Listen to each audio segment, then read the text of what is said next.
Hi, this is Joseph Williams, son of John Williams, and you are watching the Nerf Herder Council.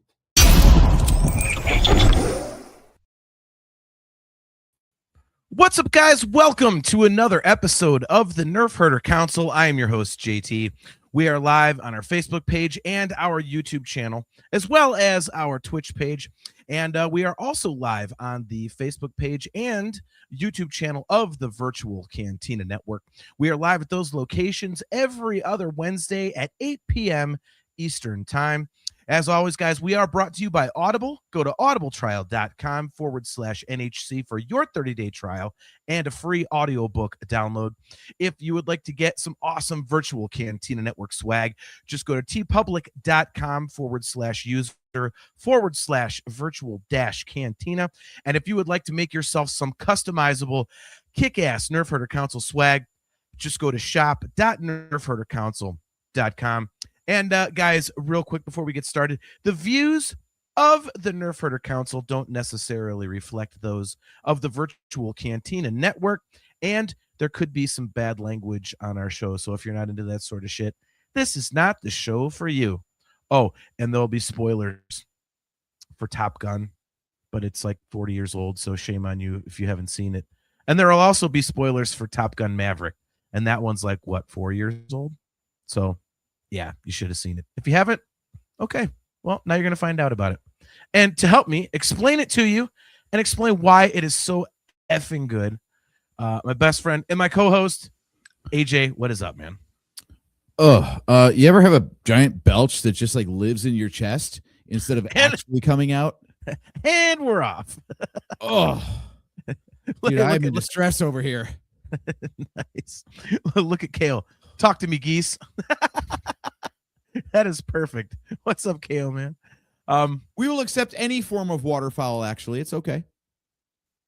I don't know. Should we? We are drakes. Wow, that's true. That is true. Man, I'm hoping to get through this show with a voice. It's starting to feel a little scratchy for some reason. I think it's like the allergies are starting because the weather's starting to turn. And I have one of our lone 4-hour shows of the year on Saturday, so it's always a good time to get a scratchy throat. So that is not good, bro. I'll make it through. You know, somehow I always do. But yeah, so excited to talk about this because I think this movie is amazing. And I've wanted to talk about it for a while. I think we did we might have done like a review or something, but it kind of got me thinking a few episodes ago when I was doing my the whole JT's perfect movie list. And Top Gun was on there, the original. And it really got me thinking. And I went back and I watched Maverick again, which I have seen many times, of course. But I got to tell you, I was like, man, this might be like a perfect sequel to a perfect movie. Like, has that ever happened? Like, it's pretty difficult, man. It's pretty difficult to think of any. I mean, you could say, A New Hope and Empire. I mean, but other than that, I mean, I could argue some others, but I don't know if anybody would agree with me. So, I mean, your perfect movie list and this whole thing grew out of. Let's be honest. We're fanboys for 80s movies. There's something that's just so like, I don't know if innocent's the right word, but there's just a vibe of like the 80s just won't die. Like the music, the pop culture in general is just like 40 years on, and it's still fun to talk about. It's still fun to watch. It's still fun to listen to. Like, I don't know what it is about that decade, man, but we were doing something right, and we ain't done it since.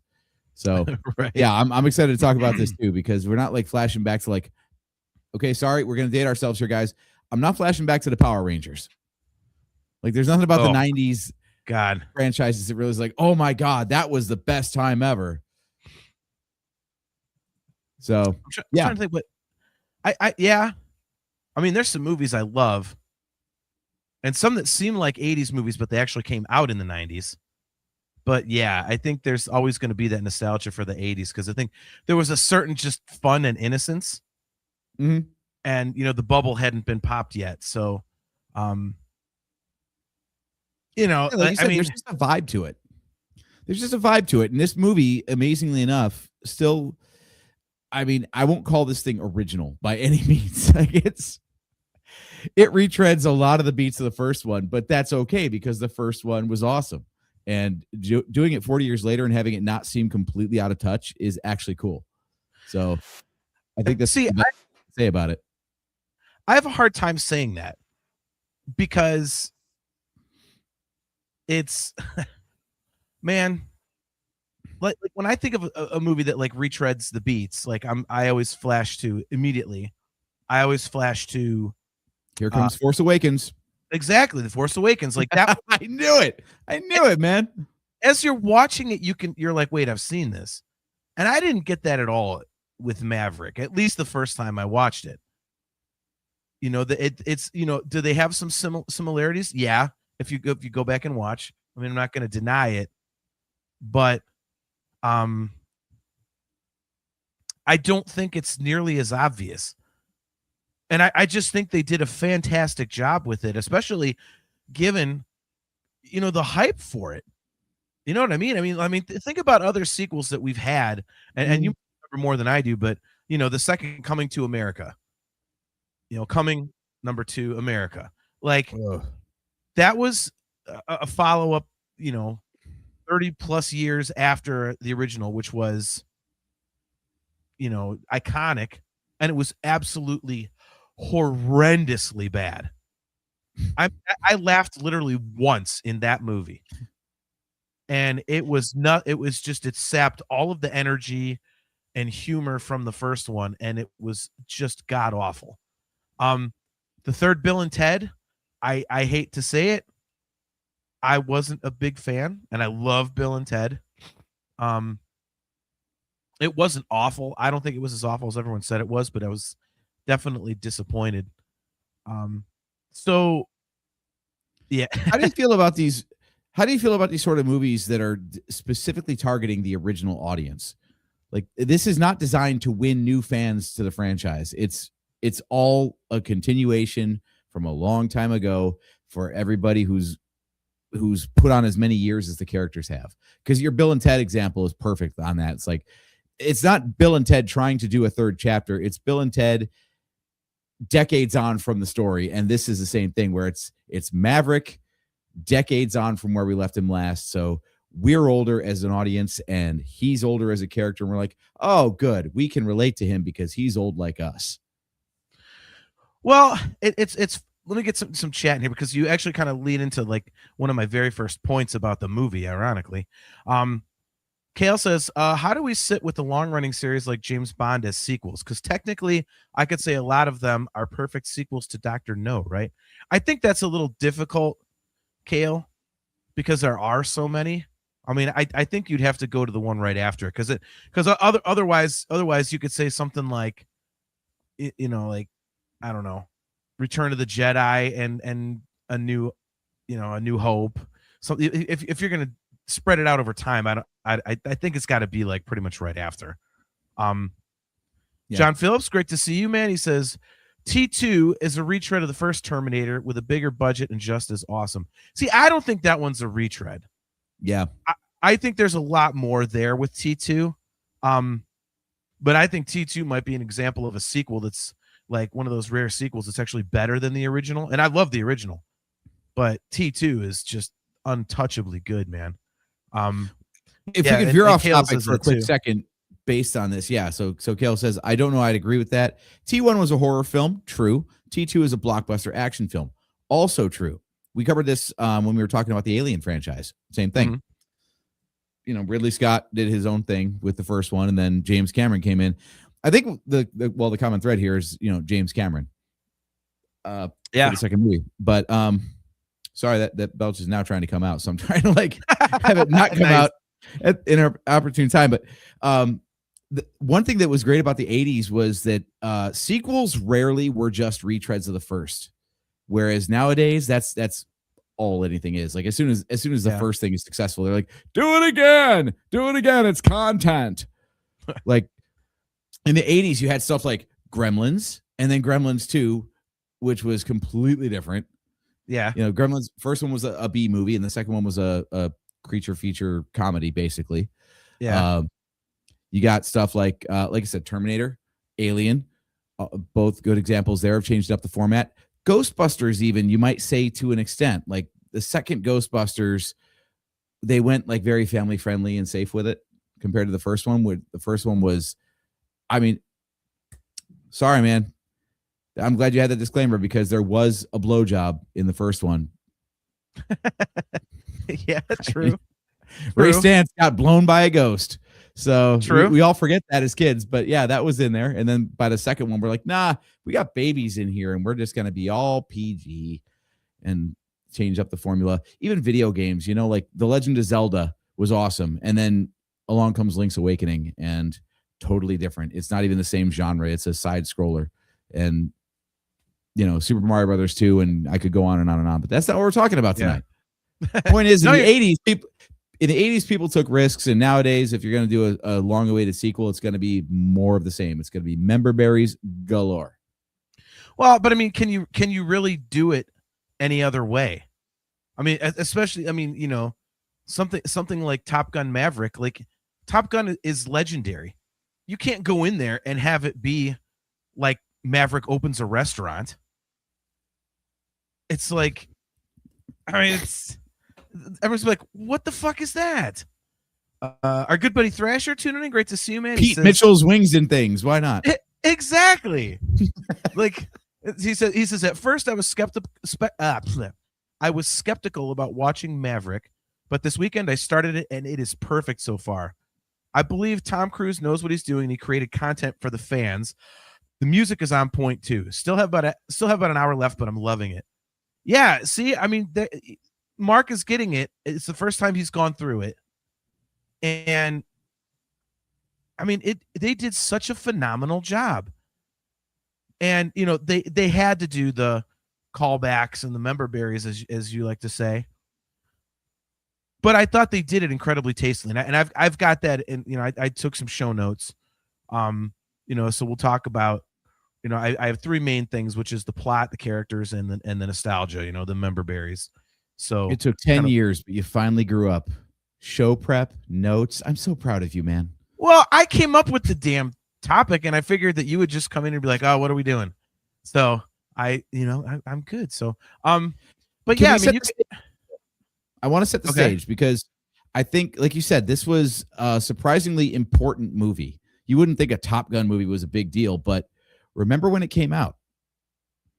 This thing was delayed because it was supposed to come out during COVID when theaters were shut. And I think Tom Cruise was the guy who said, no, we're going to wait till theaters are open. This is not going direct to streaming. Yeah.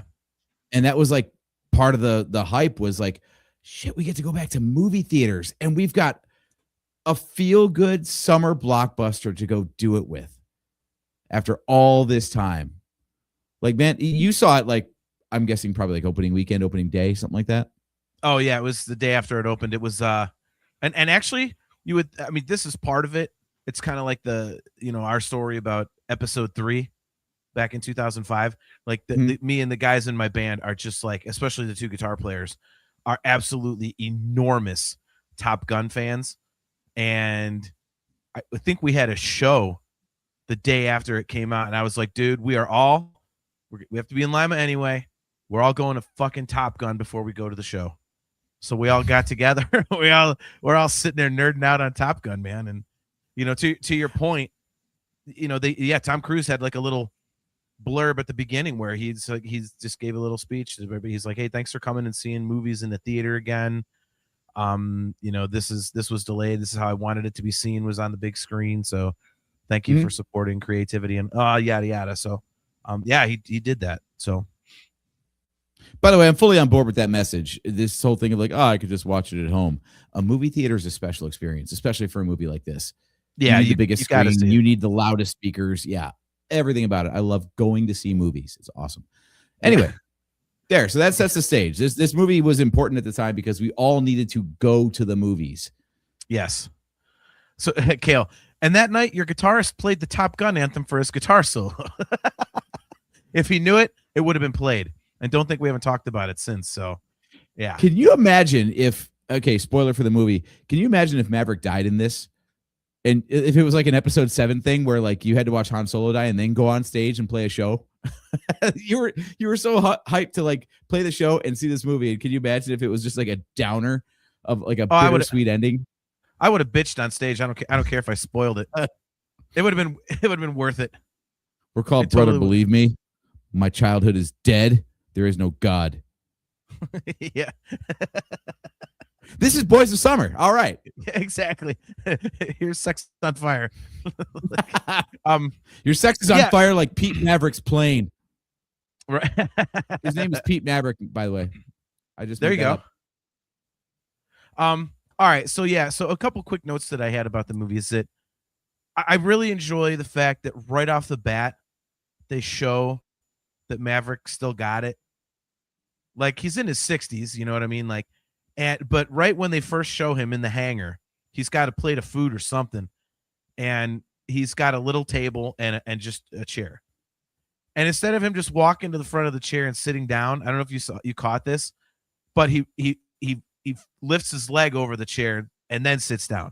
So it's like it shows that he's nimble, you know? So it's like, oh, and then the very next shot is him like all muscular in a t-shirt, like wrenching on his own plane. So it's like, I wish your in-jokes from Star Trek, because that's called the Riker maneuver. Okay. The guy famously, every time he sits in a chair, he swings his leg over the top of it first. So I missed the Riker maneuver. I don't know if anyone in the audience is going to get that joke, but watch some Next Generation. You'll see it all the time. Anyway. Hey, why are our names not on the screen? No one's going to know who the hell we are. What's the matter with you? What did you do? No one knows who the hell we are anyway. What the hell did you do? But yeah, so they immediately established that he's spry. Yeah, that he's still got it. He's not like an old man, which I thought was pretty cool. It's kind of like one of those, he's older, but he's still kind of got it sorts of things, So they immediately established it's not going to be an old man story. Mm-hmm. So, yeah, Kale's right. He said John would have beaten the shit out of a heckler if he saw Force Awakens an hour before the show. Yeah. Yes. But yeah, so I thought that was really cool.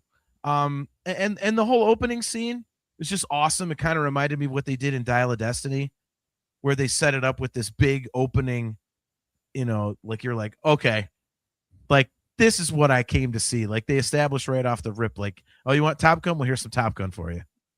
So I like that a lot. The one thing that I really appreciate is that the movie never gets cheesy. Like you never get the eye roll from it, dude. You don't. And if you did, then you're wrong, and you can just get off the fucking show now, because you are completely and utterly wrong. If you were like, oh, like no, like how is it not cheesy that they just happen to have an F-14 laying around that they can fly away in at the end? What did I just say? What did I just say? How is it not cheesy that they play football on the beach, almost like volleyball? Dude, how is it not cheesy that there's a classic Porsche involved, almost like Charlie drove in the first movie? You know something? All right, you know what? You rip on Kenobi. You're ripping on Maverick. I'm not ripping on it. I'm just disagreeing that it's not cheesy. I'm agreeing that it's good. I'm just saying that you're wrong for saying it's not cheesy. It doesn't get into eye roll territory. It could be cheesy and good. But it doesn't get into the eye roll territory. That's what I'm saying. Like in Force Awakens, when they're like, oh, it's like the Death Star. No, it's bigger. Look, you're like, give me a fucking break. I don't know. I have a note. I took notes while I was watching it too, and I've got a note here that says this final act is bonkers and cheesy AF, but I still don't care. It is amazing and very well written.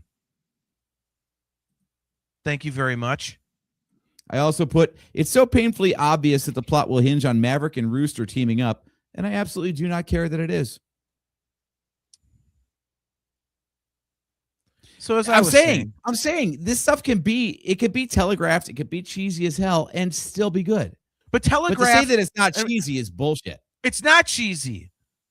It works. Contextually, it works.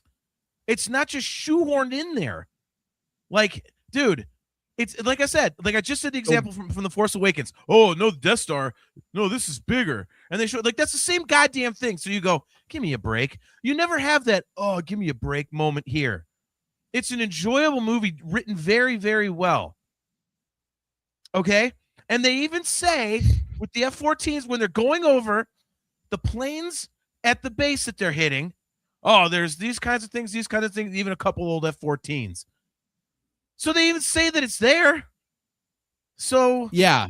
Now, okay. Do you remember back to your first viewing of the movie? Because I want to know something. Of course. When they name dropped F-14s, did you instantly in your brain go, "They're gonna fly one"?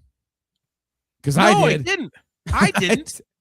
No. There is no fucking way. This movie was so beat for beat, like on brand for Top Gun, which is weird to say. There's only one movie prior, but there was no way in hell that they were going to fight against F-14s. Like, oh, role reversal. The F-14s are the bad guys now. No, I knew sure as shit they were going to find a way to put Tom Cruise in an F-14 again. It was so obvious. That's cheese. I didn't. Because all they're doing is talking about next-gen fighters and all this, and they're like, okay, well, a simpleton. Sure. Because all they're doing is talking about the F-18s and going, yeah, they're not as good as next-gen fighters. But an F-18 is what, like 40 years more modern now than an F-14? But he's going to get back in an F-14? Like, no, I didn't. It was just, to me, honestly, I thought it was like one of those awesome little Easter eggs. Oh, F-14, dude, check it out. That's what I thought, especially as the movie went on. That's what I'm saying. It wasn't eye roll. I mean, Jesus Christ. I mean, you don't have those moments of, come on. Okay, like, so eye roll means bad cheesy. This is good cheesy. All right, however you want to define it. The Death Star comparison in Force Awakens is eye roll. That is bad cheesy. Are you going to say then that it's also cheesy that they managed to write Val Kilmer's real life health issues into the plot to make it make sense in the movie? Okay. No, I gave props for that. I did write. Did they really need to kill Iceman? Like he could have just been so sick that he couldn't help Maverick anymore. I don't think they needed to actually like kill him. But it was brilliant because Iceman was the only reason he had a career. And then all of a sudden, and this guy wants, this Admiral, Cyclone, he wants nothing to do with him. And the second that, Iceman's in the ground, he's like, yep, you're grounded. See ya. F you. Well, yeah, I get that, but they didn't have to literally put him in the ground to do it. They could have just found another way that he couldn't help Maverick anymore. Oh, he's in the hospital. So I'm gonna. So basically, you wanted the Admiral to like be an ass and like supersede the orders of the standing Admiral. Yeah, say he's like in a coma or I don't know. No, your way doesn't work. See, now I'm against you. That's what you have done. I'm against you, and I'm going to prove you wrong. So is this like Obi-Wan Kenobi in The Empire Strikes Back going like, if you face Vader, you will do it alone. I cannot help you. Yes. It was Jedi, I think. It's funny. It's funny you make the comparison to Obi-Wan Kenobi, considering you were so goddamn ass backwards wrong on that show too. Well, I'm saying, like, wasn't it convenient that the Force Ghost apparently couldn't go to wherever the hell the fight was going to be to help Luke Skywalker? Like, there are ways to write characters out without actually having to kill them to do it. I thought it was great. Kale says, I kind of knew Mav would end up in an F-14, but I didn't know it would happen the way it did, and I liked the way it was. Yes. He said, I thought it was going to be like he shows up in an F-14 as the cavalry, and it's an old beats new BS plot move. The way it actually was perfect. Yes. Yeah. So I agree with Kale. I thought that if he was going to, especially when the younger crew wasn't getting it, that he would like show up in an older plane and be like, look, I can do it. But yeah, so the way they did it was semi-novel, but as soon as they even mentioned an F-14 being in existence, I'm like, yeah, he's going to fly that. He's totally going to fly that. And I also knew, based on the other thing with Rooster, I'm like, okay. And of course he's going to fly it with Goose's son. It's just got to happen. But that's what I'm saying, though, dude. It's like we talked about this. You know you're having fun at a movie when it's predictable and you don't care, when it just pays off your expectations. So, full disclosure, we might have an episode coming up with a couple of the guys on the VCN because they're of the opinion that Ghostbusters Afterlife is a better sequel than Maverick. And I'm starting to think, AJ, it's going to be, instead of a 2-on-2, it's going to be 1-on-3. I'm thinking AJ's making a heel turn and going and siding with them. I really am thinking that. So, but we'll see. Sorry, I glitched out there for a second. What you I don't know that they think that, and no way in hell would I side with that. Anyway, continue talking about Maverick because it's a better movie. Yes, they did say that, and I think we're going to do that episode so we can prove them wrong. We need to amend the disclaimer at the start of this show. We need to say that the views of the Nerf Herder the views of the Virtual Cantina Network do not necessarily reflect the views of the Nerf Herder Council. Right. Do it in the reverse. Come on now. Afterlife. Look, I like Afterlife well enough, but it does not hold a candle to Top Gun Maverick. All right, continue. I would agree. So I have one more note, and then we'll get into the plot and the other stuff. So I did note that it doesn't have the humor the first one does, but it doesn't take away from it, and I also think that's actually a good thing, because I think that was something that was really kind of one of the hallmarks of the movie. Think about how eminently quotable it is. And I think if they tried to go back to that, it would just feel like trying too hard. So I like that they didn't do that. So I was a big fan of that. So they had a hard time with that too, because it's supposed to be about Maverick, but in the first movie he was part of the young hotshot fighter pilots, so all of the action revolved around him. In this one, he's supposed to be playing a supporting character to the hotshot pilots that are going to fly the mission. So yeah, like the humor and stuff would have come from, and it did in the beginning, it came from the interaction of the young pilots going back and forth, like Maverick and Goose and Iceman and Merlin and Cougar and all them did in the first one. So yeah, you can't focus on the guy who's actually in a supporting role and still build camaraderie and stuff and whatnot. Like that is what, okay. What did you think of the younger cast, or the younger characters, I should say? Well, let's do characters before plot then. I thought they were good. I thought that it was difficult. I thought it was difficult, and I want to hear your thoughts, but the reason I ask is because they are not the main characters in this one. So it's difficult because they're supposed to do all the action, but they're not the focus. So continue. Yeah, I was they're clearly not the focus, but you did care about the outcome. I wouldn't say like there was some huge emotional stakes there. Like if, obviously with Rooster it's different, but if Payback or Coyote bites it, you're like, oh boy, that sucks. That's Cougar and Merlin, yeah. Or Hollywood and Wolfman, I think. Yes. Yep. Hollywood and Wolfman, yes. So yeah, I thought it was cool. I thought it was awesome that they had to like who are you? Bob. No, your call sign. Bob. That was awesome. Damn it. You stole I was going to ask who your favorite of the young crew was, and I was going to answer Bob. So, well, as soon as you said his name is Bob, yeah. You got to go with Bob. I mean, you have to. Yeah. But yeah, my name is Jim, but there are some who call me Jim. Yeah, no, I like the new cast. I didn't really feel like they were cannon fodder. So, you knew there were stakes there. So, Hangman obviously was kind of like the new Ice. So you kind of had that dynamic going on. Very much. Yeah, that was pretty obvious. Yeah. So Hondo was a great character. I liked how he was kind of like, kind of along for the ride with Maverick wherever he went. So that was pretty cool. Obviously Rooster, great addition. I guess you could say it's a little obvious to have Goose's son, but in a way you didn't really have to have that. It provides the emotional stakes, but I think you could have written a good story without him. I think if you tried, it makes it better, obviously, having a Rooster, but would you agree with that?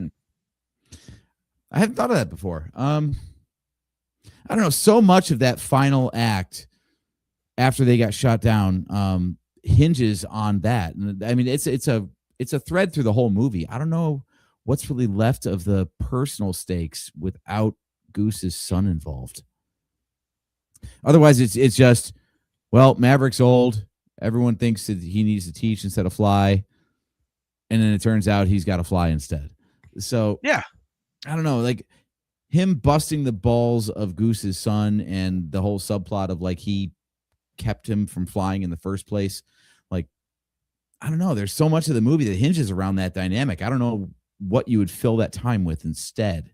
Like, what plot thread would you pick up and develop more if not that one? Yeah, no, it's a good point.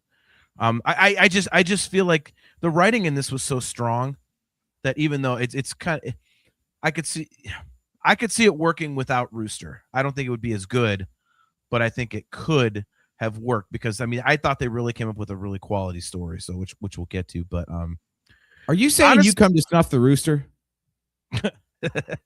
Alice in Chains references. Let's go. those will never fade. So that's in a nutshell. Oh my god. Yeah, we'll be here forever if we do that. But yeah, no excuses. Keep going. Yeah. Yeah, I like the new characters. I mean, like they do feel like kids, but obviously you can tell that they're skilled. Like they don't make it to where it's all about Maverick's so much better than them. You know what I mean? So I thought they did a good job of balancing that. So I liked it, you know, because they said, oh, they're all the top of their class. They immediately kind of know what they're doing. It's just Maverick is like, good point. But I would have liked to see more time of them being on top because we got told, not shown, that they were the best of the best. They come in like, oh yeah, he's the only Navy pilot who's actually got an active kill, and this guy did this and she did that, and then all we see them do is lose to Maverick over and over again. So I would have liked to have seen like maybe like Maverick gets surprised because maybe he is a little older, slower, out of touch or whatever, and they pull a maneuver on him. He's like, holy shit, I didn't know you could do that. Like I would like to have seen that they had their own skills that he couldn't beat, or at least didn't know of. I mean, I could see that.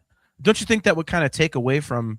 Well, Maverick's got to teach him. It's like, but we've just shown that these kids are better than him. Like that, wouldn't it make it kind of unbelievable then that he's got to teach him stuff? Well, they don't have to know everything, but they could show that he's been a test pilot for how long now and whatnot. Like it's totally plausible that he doesn't know how to maximize the use of the modern aircraft, for example, something like that, where it would at least show like, because the first one was all hinged around like Maverick had to learn teamwork. He had to learn to count on his team. And then what does he do in this one? He tries to teach them and fails, and then has to run the mission himself because even at his age, he can do it better than them. Like that. That's the one thing where I would love to have seen some way that like they could have helped him in a surprising way more than just, well, yeah, we came back for you. Well, but I think they did a good job explaining it. I mean, the reason they wanted him to teach it is because it had like 3 or 4 specific difficult things that he had done in real world experience, but he's like never in one mission.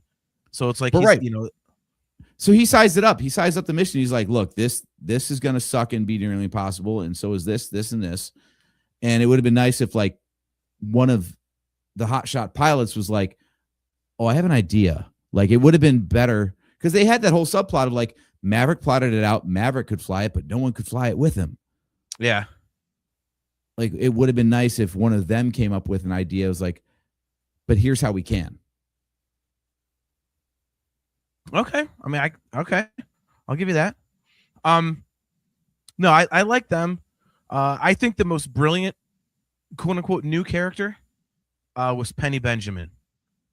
Yes. That was, I mean, when we were in the theater watching it, like I said, my especially my 2 guitar players and I just quote this movie relentlessly.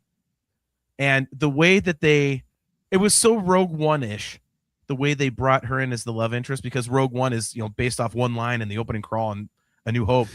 Yeah. And the Penny Benjamin character in this movie is based off of one line of dialogue, part of a line of dialogue in the original movies. One admiral's daughter. Yeah, a history of high-speed passes over 5 air control towers and one admiral's daughter.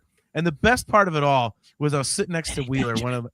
Yeah, and he leans over to me. He goes, Penny Benjamin. And I go, and you asshole, you're lucky to be here. So, I mean, it played right into the movie quote just by us going, Penny Benjamin. So as soon as they said the name, I was like, did they really just bring in Penny Benjamin as the love interest? Like, you can't do it any better than that. So no, that was perfect. That is a perfect like callback that is not super obvious because you didn't have to pull that string, but they did.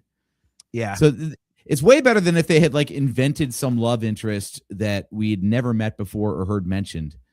When the whole movie is all talking about like basically like it's almost like the character was like in suspended animation from the first movie to the second. Yeah. So like you're not gonna be like, oh, this love of his life that he met just after the first movie. Like, no. Yeah. We're gonna bring it back. He and Charlie broke up, and then he just went out to the the Top Gun bar and found another chick and saying, you've lost that love and feeling, and now he's with her or has been, whatever. Like, no. Oh, Jenny Smith, good to see you. Right. Yeah, but I think that's one of those instances like I'm talking about that it wasn't eye roll.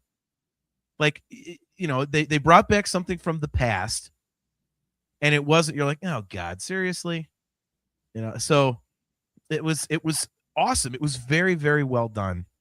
So I love that they brought her in. I thought it was a great way to do things. So I mean, in general, overall, I thought the characters were really, really good. You had the admirals that were against them, and you had Iceman in there. And as I said, writing Val Kilmer's real life health issues into the plot was just a stroke of brilliance, I think. And then it added poignancy to when he actually spoke a few lines. So I thought that was a really emotional scene. So yeah, I just thought it was great all the way around. I actually gave a shit about all of them. I didn't have a problem with any of them. And I thought it was great casting and great writing. Yeah, my comment on the Iceman scene was that it hits hard, obviously, knowing that Val Kilmer has or had legit medical issue going on. So to write into the character is perfect. I mean, how else are you going to bring the character in? You're going to like CGI or like AI his dialogue or something? Like, no. Like, let the guy do what he can and write it into the movie. And then as you're talking about good cheese again, the football scene on the beach immediately follows the funeral. And that is, I mean, after a scene like that, where everybody is, the whole room is brought down by that, because we know we're not just watching a character pass away. We're very aware of the actor behind it. You got to bring it up. And of course, what better scene to follow it than, a callback to the cheesy volleyball scene. I don't know why you think it's cheesy. And we get to, all feel like dog shit because Tom Cruise is older than us and looks a ton better than us still, and all that. But at least you Bob kept the shirt on. Well, Bob kept the shirt on. Yeah. If one guy's got to be like the unfit guy, it's got to be Bob. Watch, he's the one guy that was ripped more than anybody else. Right. He's like negative 2% body fat guy. They're like, you actually look too good. Like, we can't, Bob. Right. Bob, you got to keep your shirt on, dude. Like, just go stand next to Hondo. You'll be the shirt guys. But so yeah, I mean, did you have a problem with any of the new characters, or what did you think of that in general? I didn't really have a problem with the new characters. In fact, actually, I think that was, if I have to have a complaint, it's that I think they had some good characters and they just didn't do as much as they could with them. I don't know if there's like spin-off potential or something, but they implied a dynamic, like everybody knew each other and everyone had like a niche, but we never really got to see it. Okay. So I think they could have done more with it, but I don't know how that would have worked without detracting from Maverick's story. Okay. All right, well, let's dig into the plot a little bit then, because I thought the writing was absolutely brilliant. The way that they, brought up certain things and paid certain things off, like, I just thought it was incredibly smooth. Like I said, I mean, dude, like, full disclosure, I left, like, as the movie was going on, it just got better and better for me. And I'm sitting there going, I can't even believe how good this is. Because you know how it is when you go to one of these movies that it's been Mhm. forever, and the original is so built up in your mind. You're just going, oh God, please be good, but expecting it pretty much to probably be crappy. And if you come out of it and it's okay, you feel like that's a success. This movie to me was awesome. I was like, this is really good. So, Yeah. and The thing I had think double hype. It had, all the decades of buildup and then the delay from COVID. It's like, oh my God, this better be good. yeah. So, yeah, I thought the first thing that I noted, like, I think that it's really good that it isn't just Maverick teaching pilots at Top Gun, like just basically him coming back as an instructor and them going through, the fighter weapons school, but he's the teacher instead of the student. I mean, I get it that it kind of in a way, like you said, it mirrors it a little bit, but having an actual real world mission as the reasoning for it was a really cool way to kind of, put him in that teacher type of a role. Mhm. So I thought it was done really, really well. I thought it was cool because, again, instead of just rehashing an old plot point, I mean, you say it kind of mirrors it a little bit, but I say it gives it stakes right off the bat. It's not just a ha fun. Let's see if let's have these new kids, do the funny stuff and go hit on women and all that. No, it's like, no, you dudes are, you're going out in the real world, and then they say, might not, Tom Cruise, when he first looks at it, he's like, someone's not coming back from this. So right off the bat that it's more serious, which I thought was a really good thing to do. So yeah, and it makes sense for the character too. Like, clearly Maverick has stayed in the cockpit. He wasn't a teacher at Top Gun. He didn't choose to go on to that role. Like, and they kind of make fun of him for it. They're like, you end up stuck. They're like, dude, you should have been a 2-star admiral at minimum by now, and you're still a captain. Like, what the hell's wrong with you? And it's like the Kirk storyline in the movies, where it's like he's where he wants to be. Like, he doesn't want to move up to admiral. He doesn't want to be a teacher. He wants to fly planes. So he does. And the only thing that gets him into a teaching role is, okay, we need someone who knows how to fly planes in the shittiest of circumstances. So who do we have that can actually tell that story? Right. That's our guy. Well, yeah. Well, and he even says, like, yeah, like, I was a teacher at Top Gun, but I washed out after 2 months. Like, it just, like, he tried. Yeah. Kale says, yeah, actually, I really agree with you there, John. If he'd just been teaching the Top Gun program, it would have been bland.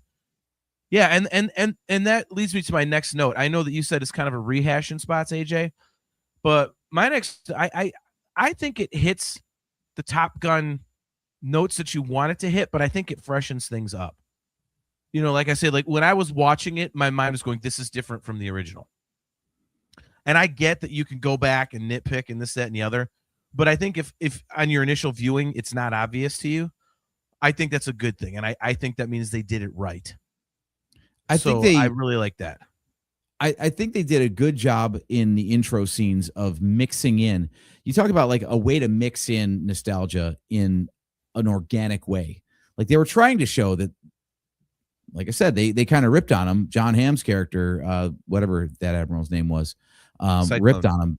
Cyclone. Yeah, Cyclone ripped on him. Like, dude, you should have been much farther along in your career by now.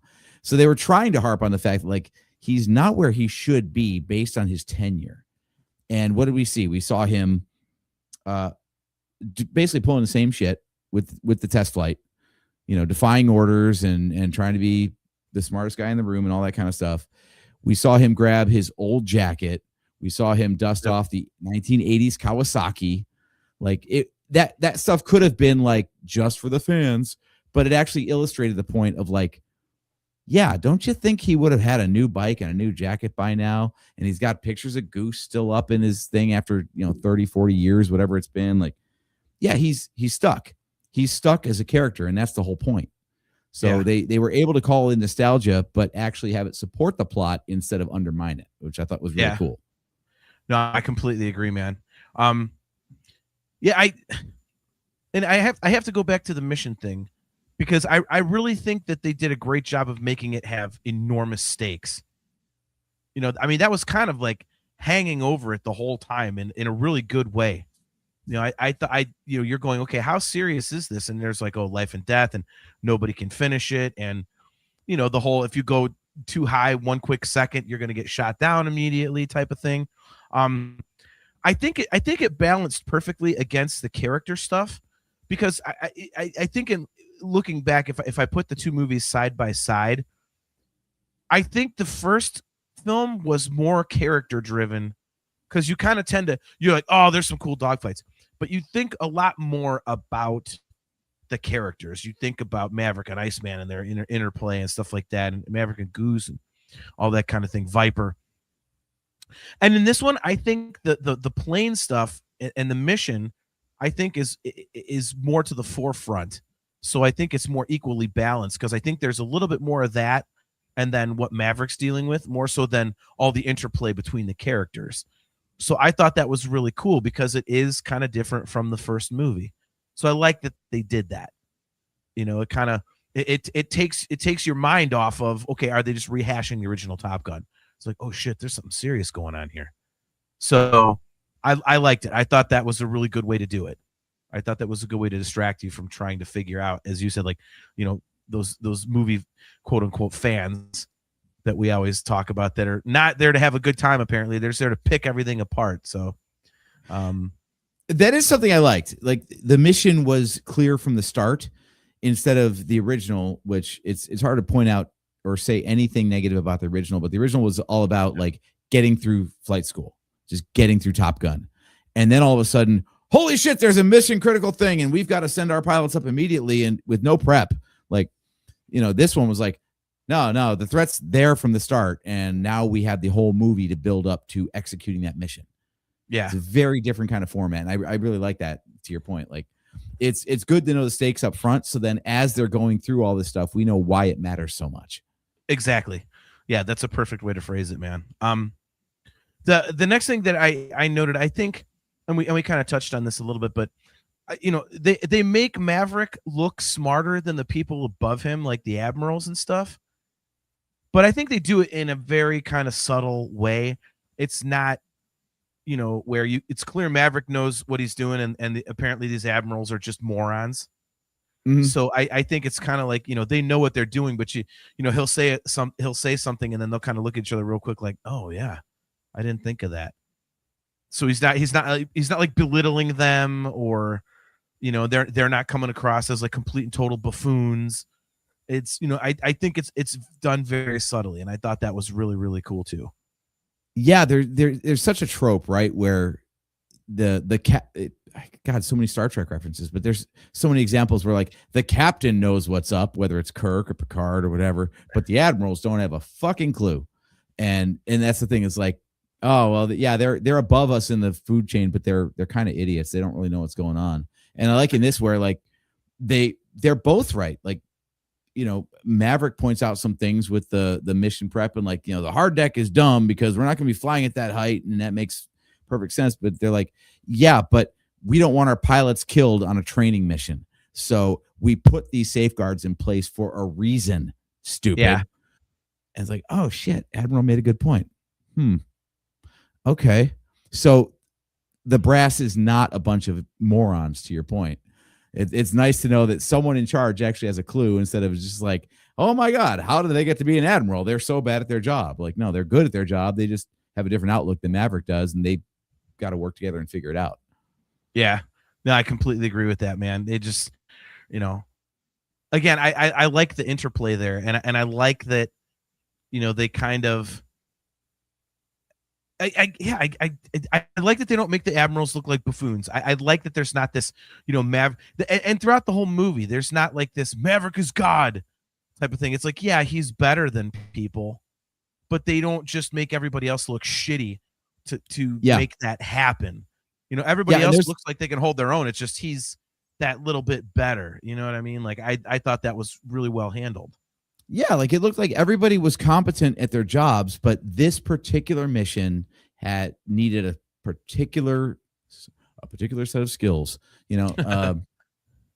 and Maverick was the guy for the job. So it wasn't like everybody was a moron and thank God Maverick showed up. It was like, oh, we're doing all right, but okay, this is something that Maverick can help us with. He's got experience here. And I like that because it's so easy in these kind of movies.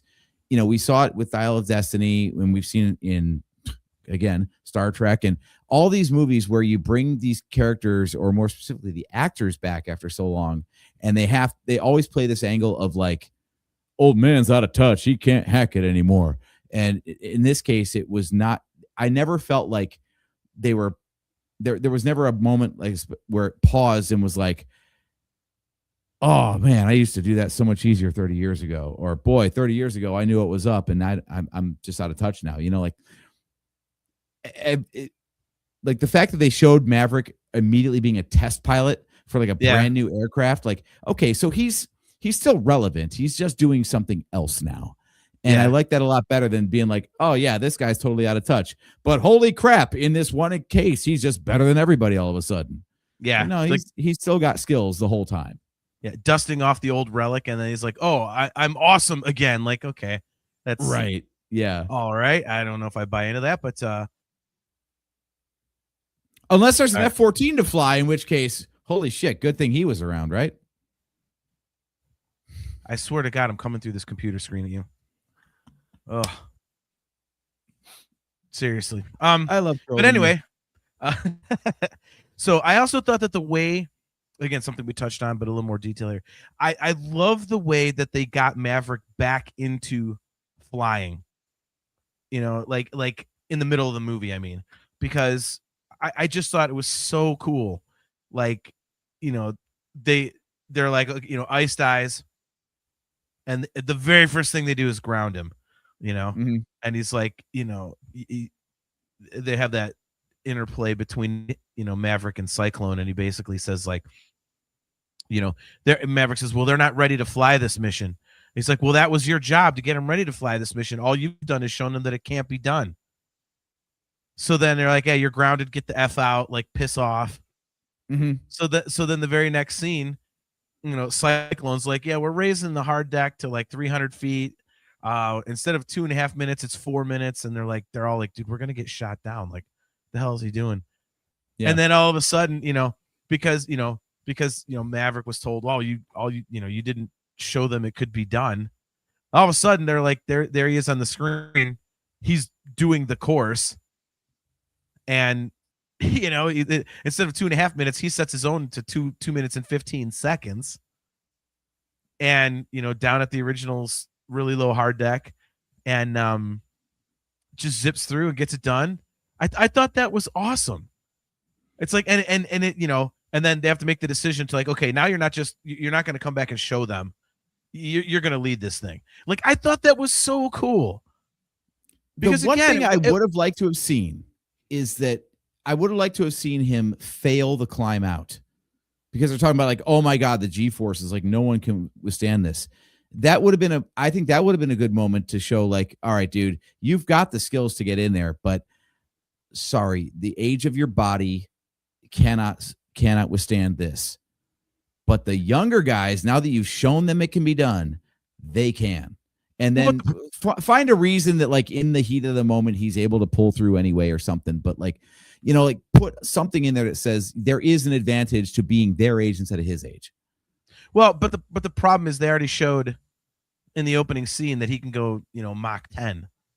Like he can do this crazy shit. So I don't think that would have worked as much. You're like, wait a minute, he can do this crazy thing at the beginning, but he can't, I don't know how that would have gone over. I mean, I understand what you're saying. I just don't know how that would have landed. No pun intended. I don't know if they really talked about what kind of G-forces he was pulling while flying that, though. Yeah, I mean, that's true. That's true. They only talking. Can we go back to the opening scene for a second, though? No, we already talked about I really enjoyed it. So, okay, go ahead. Oh, okay. So if I'm going to say something nice about it, then we can go back. Okay, I see how the show goes. Okay. You're talking about the comedy though, and how it like, comes in and out, and it's much more front loaded, of course, which is that's the way you do it. Like you want to ease people in, you want people to have fun, and then you introduce stakes as the thing goes on. But the fact that of course he pushed it past its limit, and of course everything went to shit. And when he goes into that diner, he just kind of like stumbles in and just like chugs the water. Is like, where am I? Like, I don't think he would have gotten that kind of a joke in the first movie, but it worked in this one. Yeah, it was well, and the little kid goes Earth. Yeah, it's because he looked like a freaking spaceman. Yeah, exactly. I love that shot. Like it was. I forgot that scene was even in there when I just watched it before we got on camera, and like I was like, that's definitely not from the first movie. That is new shit for sure. But it works in this one. I love that. Yeah. No, I agree. So the next thing that I kind of mentioned that I like about the plot is when Maverick gets shot down, even though in hindsight it goes pretty quickly, you really kind of think it happened. They kind of make it out like, we didn't see a parachute, because of the age of this movie, like he's 40 years old or whatever it's supposed to be. You can believe, like, okay, did they really just kill off Maverick? And again, like Chewbacca's death and quote unquote death in The Rise of Skywalker, they could have played it out a little bit longer. But by the same token, I mean, I don't know about you, but I was so invested in this by the time that happened. I was like, wait, did they just kill him off? Did he just sacrifice himself for Goose's son? Like, is this like, seriously? I know I was thinking like, no. Like they made it believable to me anyway. I mean, sorry, continue your point.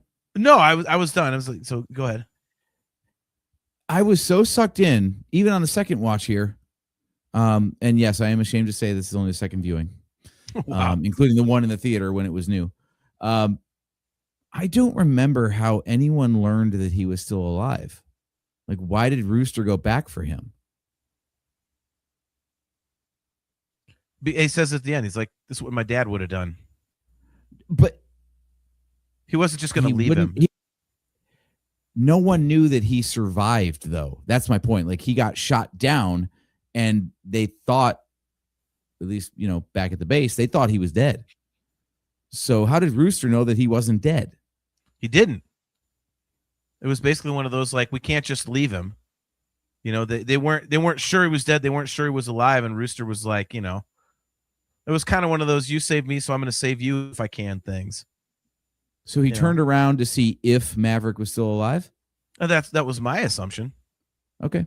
I wasn't sure if I maybe missed something or something. But yeah. No, I thought in that moment in the first viewing that I thought maybe they were, like you said, based on the age of the character and how long it had been, so on and so forth, that maybe Tom Cruise is like, yeah, it's Maverick's time to die. And then maybe the rest of the movie is just everybody else surviving based on his sacrifice, Yeah. Like, because they said it was going to be a dogfight all the way home. I was like, all right, so now we get to see everybody else fighting their asses off without Maverick to save their asses for a change. So I thought maybe that would be like the cathartic ending was, oh, we made it back thanks to Pete Mitchell. Man, I wish he was here. Yeah.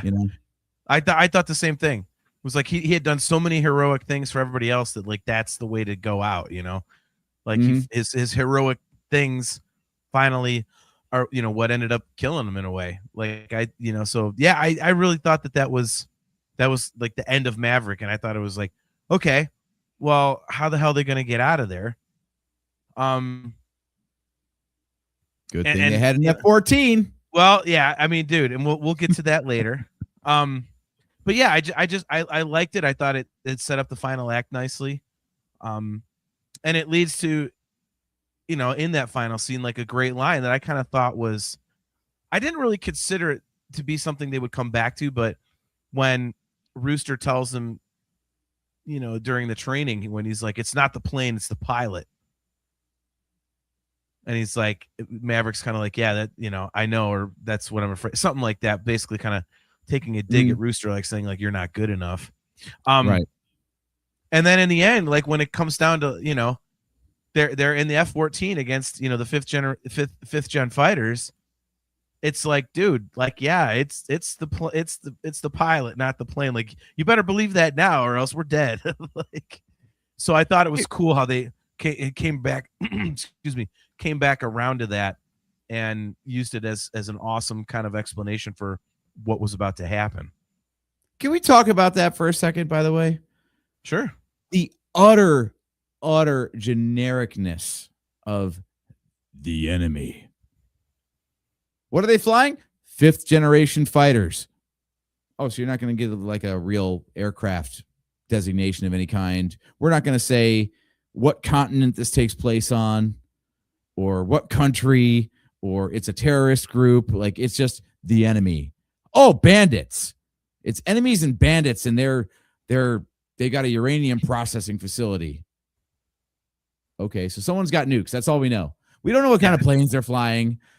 And, it's funny because I think the quote MiG-28s in the first movie, I think those were F-18s actually that they repainted as, but at least they said it was Russians. They said it was fucking Russia.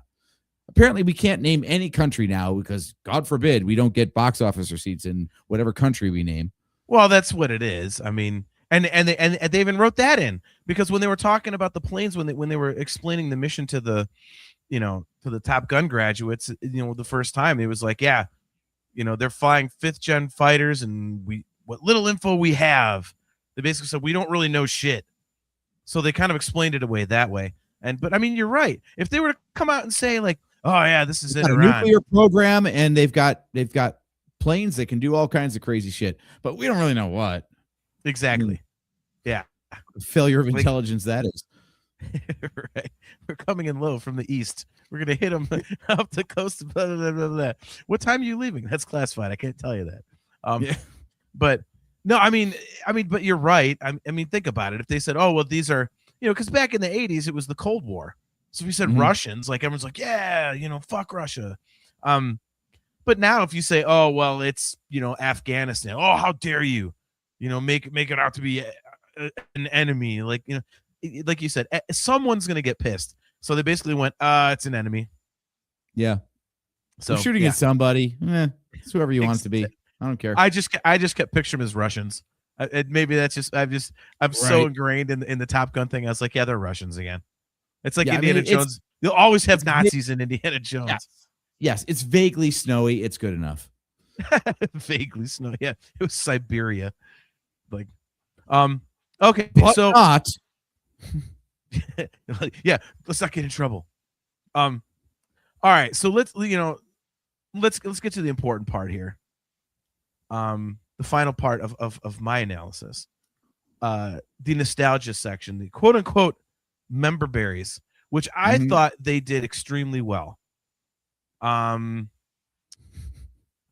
really thought that it was handled so tastefully because there were a ton of Easter eggs, but it wasn't, like you've accused other movies that we've reviewed in the past. You said, it's just like they smack you in the face with it. It's just too obvious and too, garish, and I didn't think they did that with this one. I think they did it to the point where like, oh yeah, that's cool.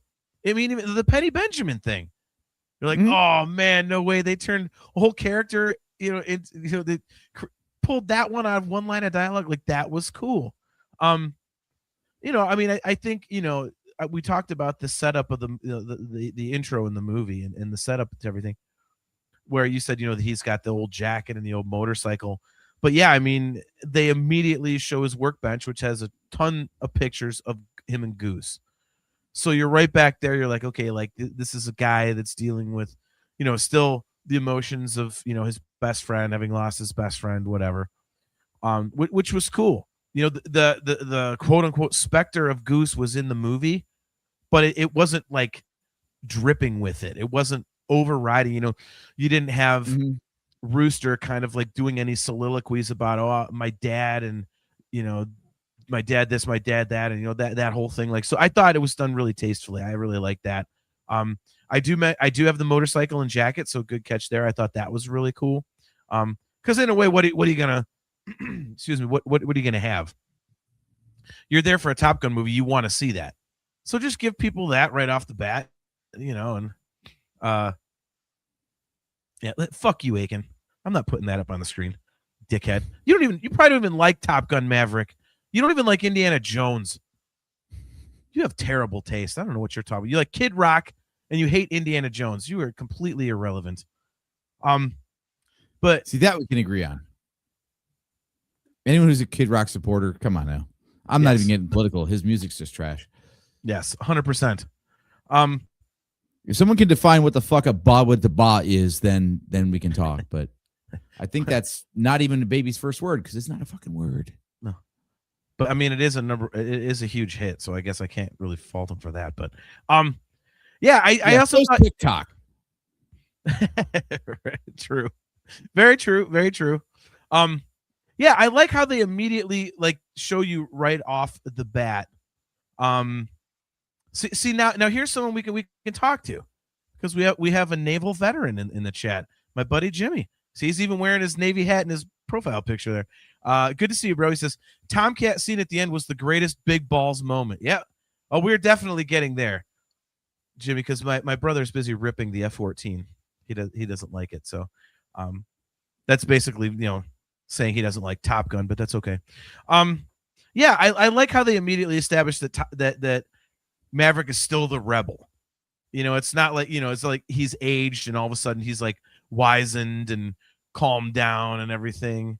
You know, oh my God, I told you his opinion's irrelevant. But yeah, they just established with the whole test flight thing. He's like, yeah, we're still doing this. And then he won't come back down when the admiral tells him like, hey, get your ass down here. Like, we're not doing this mission. Mm-hmm. It's like, okay, Maverick is still Maverick. So that was cool. Like they pretty much right off the bat tell you you're here to see your favorite fighter pilot. That's what you're going to get. Mm-hmm. So what a crazy bit part for Ed Harris, by the way. I know, right? I thought the same thing. It's like, I wonder how much they paid him for that. Like, but I mean, I guess it lends gravitas to it, makes it more important. Mm-hmm. Chris Aiken says, actually loved Maverick better than the original. No. Maverick is absolutely untouchably great, but Top Gun is a perfect film. The first one is just like ungodly good. So I will disagree with you there. I liked that they had Rooster playing Great Balls of Fire. That I think was the most obvious one they did. But I thought it was pretty cool. You kind of expected it when you saw a piano sitting there. And, you know, I don't know about you, but I noticed that Rooster was kind of wearing the goose glasses. I kind of saw that right off the rip. But the way it was kind of, it, you know, led to this like kind of flashback and kind of really kind of established that, you know, Maverick is still haunted by this thing with Goose. I thought it was cool. I would have, I mean, yeah. It would go ahead. I made a note in here. I just put fantastic casting. Like, I actually had to look up after going to see the movie. Is that Anthony Edwards' son? Like, he looked enough like Goose that I had to check and see. And even, you know, Hangman, for example, he had that like shit heel grin on his face, like as Iceman did, to where I'm like, okay, we know who the archetypes are because they cast people that totally could be, if they were just going to like remake the original, these are the people that would play those characters for sure. I totally agree. Yeah, my buddy Jimmy says glasses and the Hawaiian shirt. Yeah, good point. Mm-hmm. Good point. Yeah, I mean the only thing that could have been more on the nose and actually is when they actually spliced in footage of the original movie. Yeah. So I thought him playing the piano and playing the song was like a perfect way to be like, yeah, if you remember it, you remember it, and if you don't, well, we're going to tell you anyway in flashbacks. So yeah, so at least you'll get it. Right. Now, did you notice what the name of the bar was? I did not. The Hard Deck. So I've I heard like Penny that. Benjamin loves a good hard deck. The views of the Nerf Herder Council do not necessarily. Yeah, they show that like at the end. I think it's when he's walking in his service whites, when he's going to tell her that, yeah, hey, I'm actually flying the mission. Yeah. But yeah, you could see it. Like I was like, oh, dude, seriously, like that was so cool. So I thought that was pretty awesome. Mhm. And yeah, I mean they just do everything so subtly. Like I said, like it's not so in your face. It's like you notice it, but it doesn't take away from everything else that you're watching. It plays along with the plot and the new characters and everything that's going on very, very well. I don't know. This so goes back to our definition of what is cheesy, because I don't think the fact that the enemy happened to have one specific type of relic aircraft that happened to be the exact one that was flown in the first movie, I don't think that's subtle. It could have been an F-15, which is the same goddamn aircraft with fixed wings, but no, we got to make it an F-14. They don't want to be Top Gun. They could do it one time. Could have been an F-18. Listen to this asshole, like you know your planes. Please. I don't think there is an F-17. I wish our cousin was in the chat. He'd tell us. Yeah, he would know. Jimmy, is there an F-17? Tell us. You worked on an aircraft carrier. Yeah, dude, look, they can do it once. So that is a note that I put, and this is not specific to the movie. This is just something I noted, during the montage at the beginning with the aircraft carrier and the planes landing and everything else. Isn't it crazy that like we're 40 years on from the original, and the best way to land a plane on an aircraft carrier is still to plummet towards the deck and then hope that your ass hook grabs a rope. Like, all the technological advancements we made, a rope is the best chance of not dying while landing on an aircraft carrier. Well, it's just incredible that, some things just don't go out of style, I guess. Like we still use wheels are still wheels, no matter how many, decades or over a century now we've had automobiles, I mean, what are you going to do though? I mean, with the speed they have to go, I mean, how are you going to slow down that fast? I know it's just funny that short space, that runway on the carrier. Well, yeah, and of course, what do you do if you don't have a front landing gear? We'll just throw up a big net. And it's real. I know it's real, but like it's so rudimentary. You'd think we'd have something like higher tech, or like land in the water on a nice flat plane, and then we'll like fish you out the ocean or something. No, just crash into the deck. We'll throw a net up. It's all good.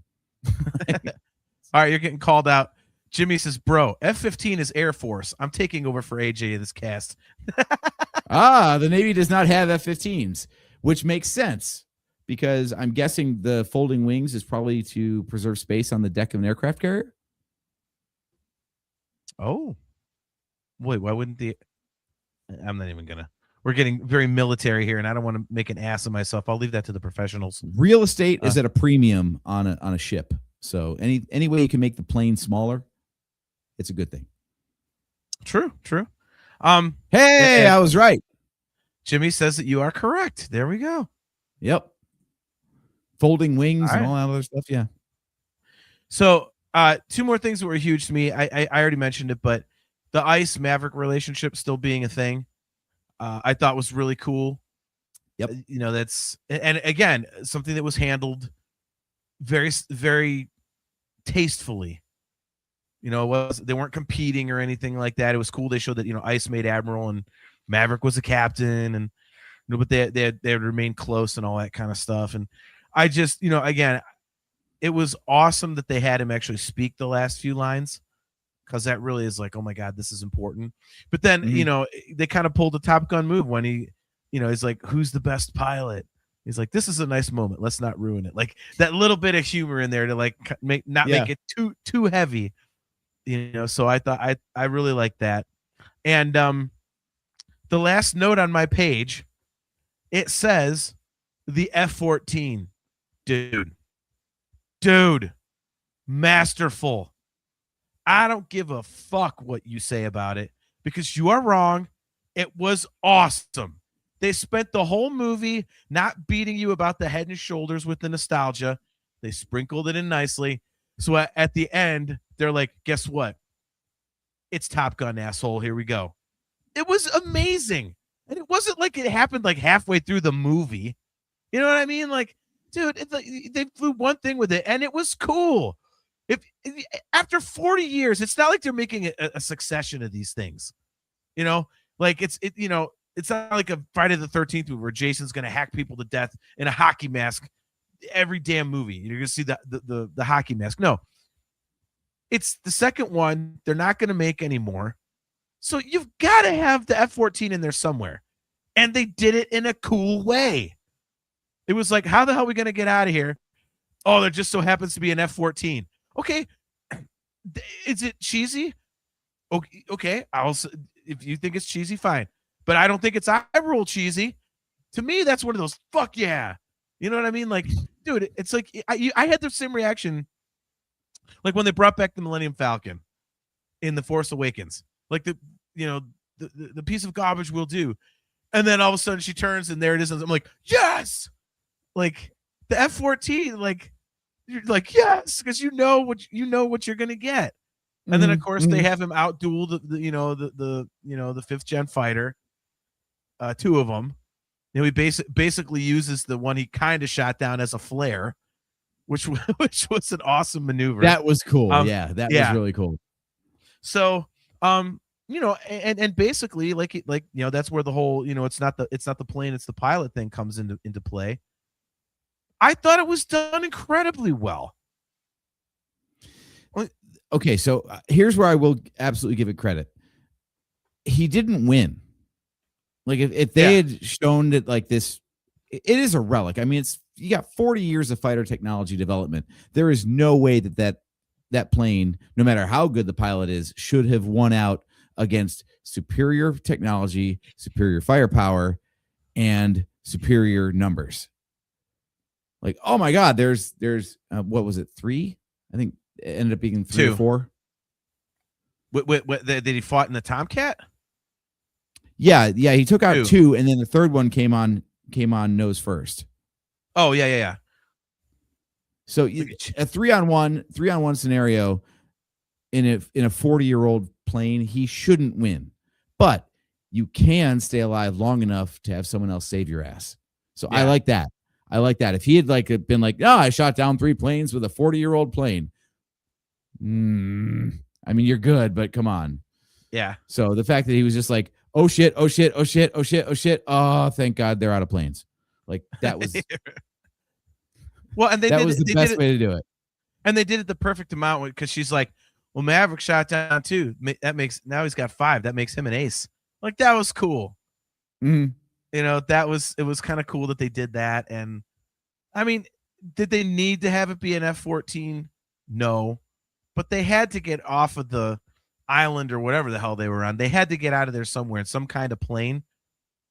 And would it have been as cool if we call that enemy territory, and we will not get any more specific than that. Right. We don't want to get in trouble. We can confirm it was land. But was it a glacier that had topographical shit on it? Maybe it was like unclear. Fake. The intelligence was not good on this mission. That's true. We don't. Well, let's keep it clean. We don't want to get busted and thrown off the air for implying anything. Yeah, think about it, dude. Like, yeah, they got to use a plane to get the hell out of there. Would it have worked with any other plane? Of course.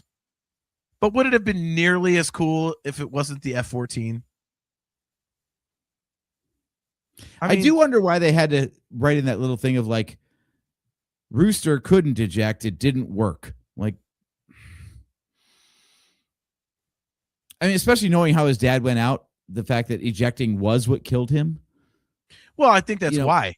Because they're like, oh, he's got to do what Goose did. Like, Well, ejecting, that would have been the stakes. Is like, oh, shit, we have to eject. We know what ejecting does to navigators. Instead, it's like, oh, he can't even do it. So I guess that threat's eliminated. Yeah, but I mean, I thought it was going to be more dramatic about like how do they survive after all of that, like when they're flying in, they don't have a front landing strut, for example. And it's like, well, shit, do we have to crash this in the ocean then? Especially when they're like, we can't eject. So it's not like we can just like, pull the escape and then let the plane crash into the ocean without us. Like, okay, so now we can't ditch the plane. Huh. I thought it was going to be a little bit dicier getting home safely was my point. I'm going to disagree with you there. I mean, you already I'm survived the Memphis mission. Belle. Remember Memphis Belle? I mean, of course I remember. That was the whole thing. Belle. Was like the mission was a success. Getting back alive from the mission was the real drama. Well, yeah, but I mean, that was kind of the point of the movie in a way, though. With this one though, dude, I mean, they survived the mission first of all, then they escape enemy territory in like a 40-year-old plane, and so he gets in a dogfight with these 5th-gen fighters that are supposed to be like superior to anything, and they come out on top. Now you want to be like, oh, he's crashing into the water. It's like, Jesus Christ. I mean, I think that might have been a little bit of overkill. Would have been like, okay, like seriously, like that's what we're gonna do. Yeah, so, I watched too much YouTube. Is every time they said 5th-gen fighter, I'm thinking like, oh, so it's like an N64 versus a PS5, right? Because video games are always like the generation of console, and like PS5 is very obviously a 5th-generation console. Yeah, actually, it's not. It's like a 7th-generation console. But you get my point. Yeah, I get your point. And one last thing, the end shot before the credits roll, how they recreated the end shot from the first movie, where it's the planes flying off into the sunset. It's like the exact same thing. It's like, yeah, like only this is just Maverick in his own plane. But yeah, I just thought that was cool. It's like, yeah, here's even with the credits, they kind of did it. I was like, yeah. So the song wasn't nearly my final notes. Yeah, my final note is OST, original soundtrack, is good, but the original is better. Oh, yeah. Dude, I mean, Mighty Wings, the Cheap Trick tune, that song rules. Dude, that's in my gym playlist. When I'm coaching, I put that on. My wife doesn't think that's a good song. I'm like, you are clearly on drugs. You probably might wanted the MIGs to win in that movie. That's what I told her. I was like, if you can't get into the... That's the thing. Everyone goes to Danger Zone, but man, Mighty Wings is really a fucking banger. But I mean, those two make the soundtrack along with the, of course, along with the Top Gun theme on guitar, Steve Stevens. So, right. But all right, man. Well, yeah. So those are my thoughts. Overall, for me, it really was kind of a perfect sequel. I never expected it to be great, and I really didn't expect it to be pretty much perfect. I left the movie going, what in the hell? Like, that was amazing. Yeah. I don't know. I mean, you can argue other sequels easily enough, but I don't think you can argue other sequels that were like 30 years in the making. Mm-hmm. Movies like that, I mean, they usually are just like, this was not that. I'm not going to say that. I'm not going to say this Empire Strikes Back level, but it had Empire Strikes Back's job of following up, as you said, a perfect movie, and it stands alongside it. I won't say it's better, so I got to disagree with Aiken on that one, but it is a worthy successor, and that is high praise for a movie as good as its predecessor was. Yeah, no, it was. I mean, and my buddies also did the same thing. Like, we were saying it during the movie. Like, we're just kind of whispering to each other, like, I can't believe how good this is. Like, I did not expect this at all. And it was because I was fully prepared to have my heart broken, because Top Gun is on such an incredible, like, high level for me. And especially, it was always like one of my all-time favorites. But then when, which I didn't know this until after he passed, but, it was our cousin Marty's favorite movie. I had no idea. So then it was kind of cool. I mean, yeah, I was like, I kind of flash. Yeah, very much so. And you flash back to all the times we watched it with him and stuff like that, and like how into it we were together. And it's like, so this movie's built up to this legendary status in my mind. and I'm just so afraid that the sequel is just going to take a shit on that legacy. It's just, and the fact that it didn't, in fact, it enhanced it. I just thought it was brilliant. I loved it. Mhm. Look at Jimmy. Just wait till Spaceballs 2 comes out. I'm calling it now. Amazing. Yeah, that's one that I'm going into exactly the way I went into Maverick 2 or Top Gun Maverick. Like, oh God, please don't pop my balloon. Please Right. don't. I hope Mel Brooks being near 100 means he actually doesn't mind like doing some offensive or piss people off shit. That would be glorious. But so That'd be great. what Just burn down his reputation on the way out. right? He's like, I'll be gone anyway. Like, what the fuck? So, Right. All right. Before we get out of here, your final thoughts on Top Gun Maverick. And if you rip the F-14 again, I'm just gonna dump you and close out myself. I would love to have something unique to say on this side of the camera, but I agree with you. Like, we went into it, it was all hype, and it paid off. I don't have a dissenting opinion to share on it. I watching it a second time, it was still just as enjoyable. Like, it's what they call a popcorn flick. Like, you know what you're going to get, and it delivered on it. So that's the best thing I can say about it, is that the first one was not high art. It was a fun movie. And the second one was also a fun movie. So it didn't try to be more than it ever was supposed to be in the first place. And it stands alongside the original as a great companion piece. And that's all you can ask for of a proper sequel. What do you think? Yeah. I don't even know if I can call it a popcorn flick in a way. I mean, because you said like you're going in knowing what you're going to get. I don't think that was the case here. I think you didn't know what you were going to get. I think you know what you hoped you would get, but you weren't sure.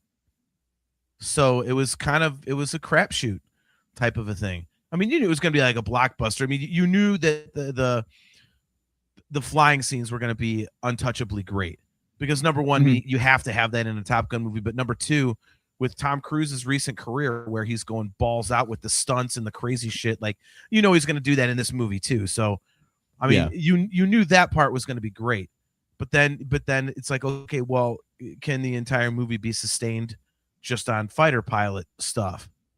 And like I say, like I thought it was a great story. I thought it had, more than enough of the nostalgia sprinkled in, but it wasn't heavy-handed. So it was just like, dude, that's why I used the word perfect when I was thinking like perfect sequel. Like, dude, yeah, like for me anyway. I mean, this was just unbelievably great. I'm with you. I won't agree with Aiken and say it's better than the original, but man, it is damn close in terms of quality. And I think if Top Gun, the first one didn't exist, imagine what people would be thinking about this movie in general. I mean, if you just say, yeah, well, this guy has been a fighter pilot in the back in the 80s. He was like awesome at Top Gun, but his Rio died and, it stuck with him all these years. And now here's Top Gun Maverick. I think the movie could stand on its own with that. I would really love to hear that perspective, actually. Do we know anyone who hasn't seen the first one?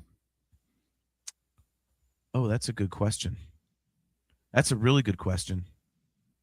I'm going to try. Quick, does someone know a child? Yeah, right. I'm going to ask some of my coworkers. Right. Anyone under the age of 30. We'll take anybody. Like, come on, someone. I would love to. That's a really good question. I would love to know that. I'll have to find that out, but yeah, that's a good question. So, all right. Well, anyway, on that note, why don't we close up shop? We will jump out for tonight, and I want to thank everybody for hanging out for another episode of the Nerf Herder Council, especially everybody on the Virtual Cantina Network. Oh wait, they weren't tuned in because I forgot to include their YouTube channel in our destinations tonight. So that was fantastic. Yeah. So in any case, they missed a great episode. But that's okay, because they'll be on in a couple episodes because they really want to talk about the fact that they think Ghostbusters Afterlife is better than Top Gun Maverick. So that is going to be a spirited discussion because they are wrong. Oh, I see what you did there. See? Pretty quick.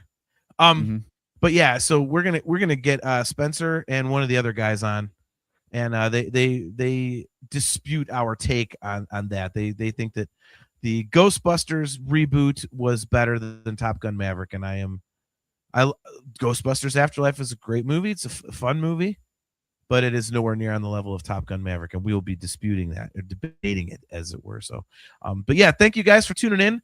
Cale McLeish, great to see you. Jimmy Lever, thanks for tuning in, dude. Great to see you, man. John Phillips, all you guys, appreciate it. We'll be right back here at these locations, along with the YouTube channel of the Virtual Cantina Network. Well, AJ will be here in any case on Wednesday, March 25th at 8 p.m. Eastern time. I will not be, but AJ will be here. I don't know what he's decided to do, but it's his show, so we can do whatever the hell he wants. So, yeah, I don't know specifically what. It'll be Star Wars based, and I will do my best to make it Darth Maul based, because before we are back on the show again, we will have the premiere of Maul Shadow Lord on Disney Plus. So maybe it's time to talk some Darth Maul. I don't know what the angle is on that, but I'll figure it out. Stay tuned to our socials. We'll let you know. There you go. So yeah, so he'll be talking Star Wars and some Darth Maul on Wednesday, March 25th at 8 p.m. Eastern time. Guys, once again, do not forget that we are brought to you by Audible. Go to audibletrial.com/NHC for your 30-day trial and a free audiobook download. If you are watching on our YouTube channel and have not done so, please click the like button, click the subscribe button, and hit the notification bell so that you are notified every time we go live. If you would like to get some Virtual Cantina Network swag, go to tpublic.com/user/virtual-cantina. And for customizable Nerf Herder console swag in any combination you could think of with multiple logos, just go to shop.nerfherderconsole.com. So, guys, as I said, AJ will be right back here on Wednesday, March 25th at 8 p.m. Eastern time. Until then, I am your host, JT. He is AJ. Back on Twitter at Drake Adams 579. And we will catch you next time. Or rather, AJ will catch you next time.